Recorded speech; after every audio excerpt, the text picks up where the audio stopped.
At first glance, the 1989 P. Washington quarter looks completely ordinary. You've seen it 100 times, maybe 1,000.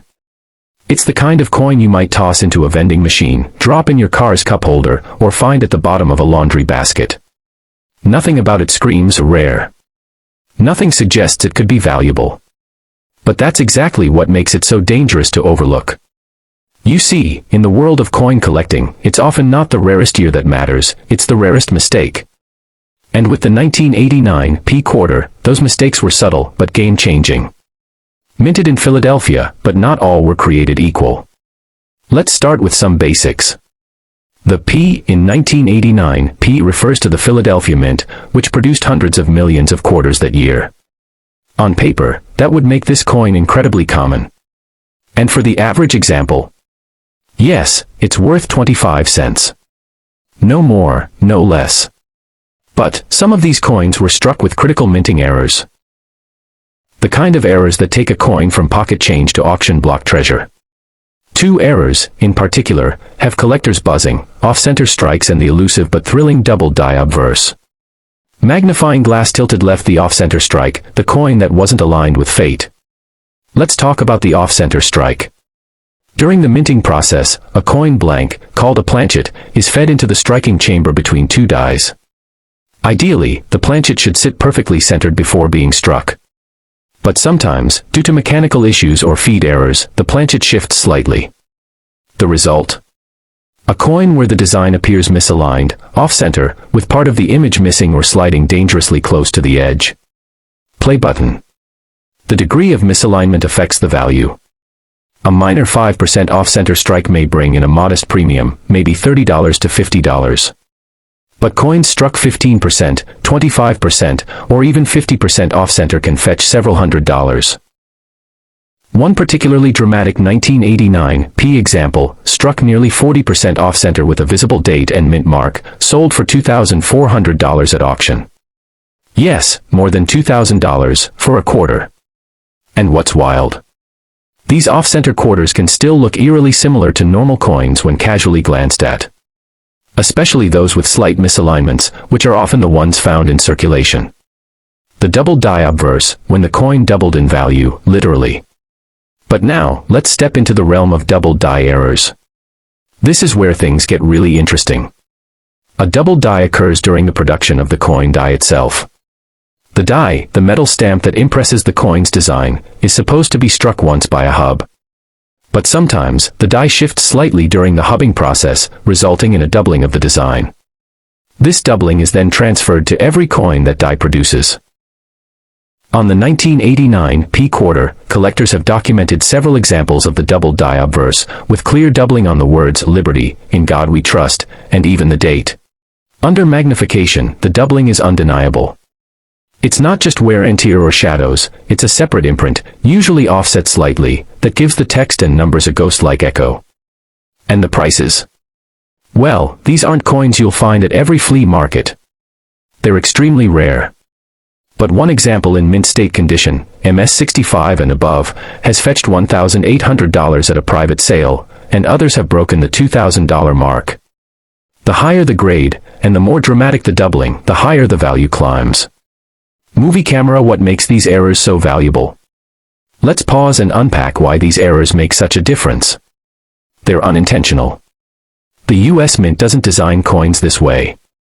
These are factory mistakes, little accidents that slip through quality control. They're scarce.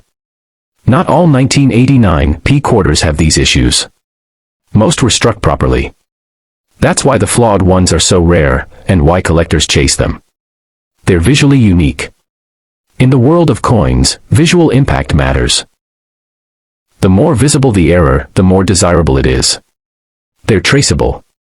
Numismatists can authenticate these coins by die variety, pattern, and wear. They're not just flukes, they're part of the mint's historical footprint. Brain identifying an error 1989 P, what to look for. So, if you're holding a 1989 P quarter right now, here's what to check.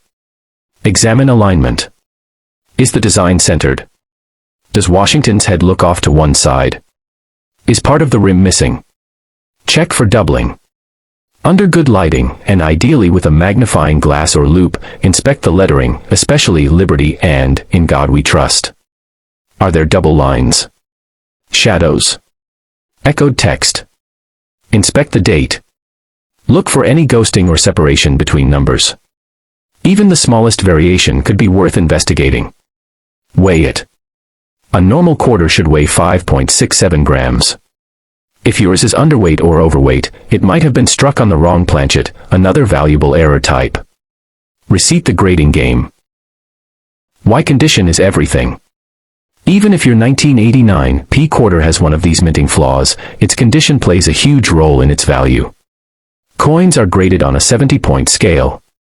A coin graded MS60, mint state, is uncirculated but may have minor flaws. An MS65 is considered gem quality. The Holy Grail is MS67 or higher, where the coin is nearly flawless under magnification. An error coin in MS63 might fetch a few $100s. That same coin in MS67. Easily 2 to 3 times the price.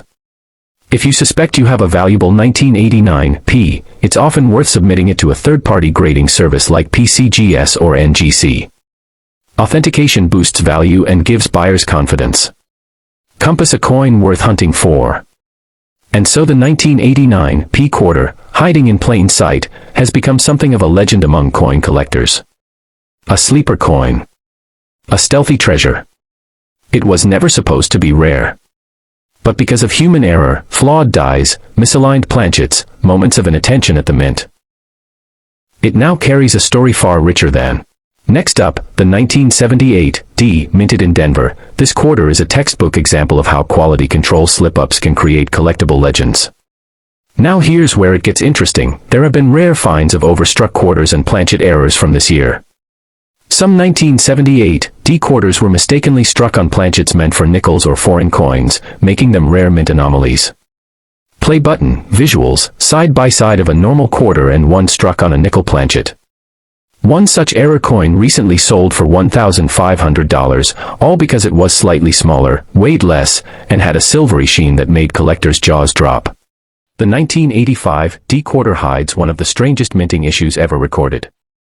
While most of these coins are common, a few were found with a missing mint mark, or even more intriguingly, a ghost D, barely visible under magnification. Play button, visuals, close-up of ghost D mint mark fading into the coin's surface. This type of strike error is known as a filled die error, and it occurs when debris blocks part of the mint mark during striking. Coin collectors drool over these coins because they're visually subtle but provably authentic. One such 1985 D quarter sold for over $700, and it looked nearly identical to every other quarter, until you looked very closely. In 1990, the U.S. Mint produced millions of quarters, but a small number of them were struck without the usual P mint mark. This mistake occurred due to a worn or filled die, which prevented the P from being impressed onto the coin during production. While the absence of the mint mark was not intentional, it has since turned these particular quarters into rare collectibles. Normally, U.S. quarters minted in Philadelphia carry the P mint mark to identify their origin. However, the error coins, which were struck without this mark, have become highly sought after by collectors due to their rarity. The error is extremely hard to spot unless you are specifically looking for it. This makes it all the more exciting for those who happen to find one in their pocket change. The first clue to identifying a no mint mark 1990 quarter is to examine the coin closely. Flip the quarter over and look directly beneath the motto, "In God We Trust." In a typical 1990 quarter, you'll find the P mint mark just above the word quarter. In the rare error coins, however, this mint mark is missing entirely, leaving a blank space where it would normally appear. If you find one of these rare no mint mark quarters, especially in uncirculated condition, it can be worth a significant amount of money. Some of these coins have been known to sell for up to $3,500, depending on their condition and the grading given by professional services such as PCGS or NGC. Coins that are graded as MS65 or higher, meaning they show minimal signs of wear and have excellent detail, tend to command the highest prices. For collectors, finding a 1990 quarter without the P mint mark is a thrilling discovery. It's not just the rarity that makes these coins valuable, but the story behind them. They are a tangible example of how even a small mistake during the minting process can transform a seemingly ordinary coin into a highly coveted item. Despite being a mistake, the no mint mark 1990 quarter has earned its place in numismatic history. While these error coins are rare, they do surface from time to time in the hands of lucky finders. So if you happen to have a 1990 quarter in your pocket or coin jar, it might be worth checking for the missing mint mark before spending it.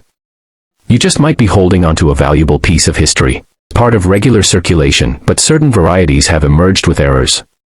Most 1966 quarters are standard, but some carry rare minting flaws. The 1966 off-center strike and other errors. Explain how off-center strikes occur during the minting process and what makes them rare. Include double die errors that can make some 1966 quarters incredibly valuable. Describe how these errors make a 1966 quarter more valuable to collectors. Auction history and value. Highlight notable auction results for 1966 quarters with off-center strikes and other errors. Some of these coins have sold for over $300,000 due to their rarity. How to spot a rare 1966 quarter. Step-by-step guide on identifying off-center strikes and doubled dies. Visual cues and features to look for, such as misalignment, distortion of design, etc. Case study. A real-world example of a 1966 quarter that sold for an exceptional amount at auction, with images of the coin, typical minting for the year, but with a very notable error coin that has become iconic. The mystery of the 1967 off-center strike. Dive into how the 1967 off-center strike was created and why this error is especially sought after by collectors. Discuss why the off-center strikes in 1967 are much rarer than expected. Rarity and auction value. Highlight record-breaking sales, with some 1967 off-center strikes going for well over $300,000. Show how rarity, historical context, and condition contribute to the high value of these coins. How to identify a 1967 off-center strike. Tips on how to spot a 1967 Washington quarter with an off-center strike, including visual cues like distorted designs and placement. Collecting the 1967 quarter. Discuss the appeal of this error coin to numismatists and how it fits into the broader Washington quarter collection. Standard circulation, but unique for specific minting issues. Common errors in the 1977 quarter. Discuss known errors such as doubled die varieties, die cracks, and missing details, e.g., the face. These errors happen when the die used to strike the coin is improperly aligned or damaged. The value of rare 1977 Washington quarters. Discuss how these errors increase the value of 1977 quarters, sometimes pushing them into the high thousands or low hundreds of thousands. Notable sales and auction results for rare 1977 quarters. How to identify a rare 1977 quarter. Tips on spotting double die errors and misaligned strikes. Recognizing coins that have missing details or other distinctive features. Why collectors love the 1977 quarter. Discuss the historical appeal and scarcity of certain 1977 quarters. Mention how these coins fit into the larger Washington quarter series. This coin is part of the regular series, but some are incredibly valuable due to minting errors. The 1982 D copper planchet error. Similar to the 1991 D copper planchet, this error involves using the wrong material during production, leading to a valuable coin. Why this error coin is extremely rare and valuable. Auction value and high sales. Some of these 1982 D copper planchet error coins have sold for over $300,000, showcasing the high demand for such rarities. How to spot the 1982 D copper planchet error. Key identifiers, color, weight, and the unique properties of the copper planchet error. Why this coin is a collector's dream. Talk about how rare planchet errors from this period are among the most sought-after types of coins in the market. Standard circulation, but unique for specific minting issues. Common errors in the 1977 quarter. Discuss known errors such as doubled die varieties, die cracks, and missing details, e.g., the face. These errors happen when the die used to strike the coin is improperly aligned or damaged. The value of rare 1977 Washington quarters. Discuss how these errors increase the value of 1977 quarters, sometimes pushing them into the high thousands or low hundreds of thousands. Notable sales and auction results for rare 1977 quarters. How to identify a rare 1977 quarter. Tips on spotting double die errors and misaligned strikes. Recognizing coins that have missing details or other distinctive features. Why collectors love the 1977 quarter. Discuss the historical. The 1991 D series included millions of quarters, but some carry a rare minting error. The 1991 D copper planchet error. Explain how this minting error happened when the copper planchet was mistakenly used instead of the usual copper-nickel alloy. Discuss why this error makes the 1991 D quarter so valuable. Auction value and rarity. Several of these error coins have sold for upwards of $300,000 in auction. Why this specific error is considered a holy grail for collectors. Identifying the 1991 D copper planchet error quarter. How to recognize the copper planchet error by its color, weight, and appearance. Detailed description of identifying features. Why the 1991 D error coin is so special. Discuss why the 1991 D copper planchet is one of the most coveted Washington quarters. Mention how these coins fit into the larger Washington quarter series. Why it's worth looking for. While 1966 quarters are not generally rare, a key factor to watch for is the presence of a D mint mark for Denver. In 1966, there were some rare errors, such as no mint mark varieties or those struck with proof-like finishes. Value. A standard 1966 quarter might only be worth face value, 25 cents, unless it has an unusual error or is in excellent condition. However, a high-grade, MS-65 or better, coin can bring in $20 to $50 or more, especially for collectors looking for specific varieties. 2. 1967 Washington quarter. Why it's worth looking for. Like the 1966 quarter, most 1967 quarters aren't considered particularly rare, but they can have certain striking errors or high grades that make them valuable. Value. The value for a regular 1967 quarter is close to face value unless it's an exceptional coin. Some coins with the no mint mark error or those with full bell lines, e.g., proof-like examples, can fetch between $30 to $75 in great condition, MS-65 plus. 3. 1977 Washington quarter. Why it's worth looking for. The 1977 quarter is a bit more interesting due to the no mint mark issue, which is extremely rare for this year. Most quarters from this time period were struck with a mint mark, either D for Denver or S for San Francisco, so finding one with no mint mark can raise its value. Value. If you come across a no mint mark 1977 quarter, it can be worth $100 to $300 depending on condition. Even a well-worn one can still command some attention from collectors looking for errors. The standard 1977 quarters are worth little beyond face value. 4. 1982 Washington quarter.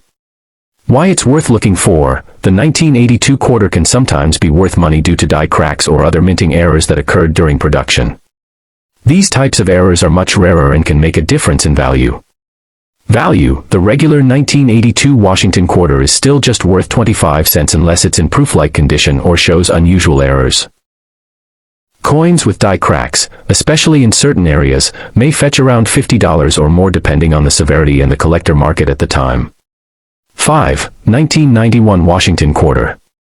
Why it's worth looking for. The 1991 quarter is part of the Washington quarter series and can have some interesting die varieties, such as differences in the appearance of "In God We Trust" or other small features. Additionally, certain quarters struck in high grades, like MS-68 or MS-69, can carry higher value. Value. The 1991 quarters are generally worth face value unless they are in exceptional condition, near perfect MS grades. A few of the higher quality, MS-67 or higher, quarters can sell for $50 to $100 or more, especially if they're tied to unique die features. Quick summary of the values. 1966 and 1967, mostly worth face value unless they have errors or are proof-like. 1977, watch out for no mint mark errors, which could be worth $100 to $300 or more. 1982, errors, especially die cracks, could bring up to $50 plus. And now, for the holy grail of Washington quarters. The 1969 quarter is already a vintage coin, but if it was struck with a double die obverse, it can be worth a staggering amount of money. We're talking six figures. One such coin, with clear doubling on the date and the word Liberty, sold for over $350,000 at auction. Extreme close-up showing doubled, 1969, and Liberty. Only a handful of these are known to exist. They were likely the result of a rare die error during production, and they're now among the most hunted coins in US history. So next time you're flipping through your change, stop. Look. Because that humble 1969 quarter could change your life. From ghostly mint marks to six-figure treasures, these quarters remind us that history and mystery can live right in your pocket. So the next time you're handed a quarter, look closely. What seems ordinary might just be a once-in-a-lifetime discovery. Speech Balloon, let us know in the comments if you found any weird coins lately. Or if you're heading to your coin jar right now. Thumbs up, don't forget to like, subscribe, and hit the bell, because here on Quarter Dollar, we're always searching for the next hidden treasure. Until next time, happy hunting, and may your next quarter be your golden ticket. Would you like a downloadable text version or subtitles format for uploading? Or should I help create voiceover timing or visual cue suggestions next?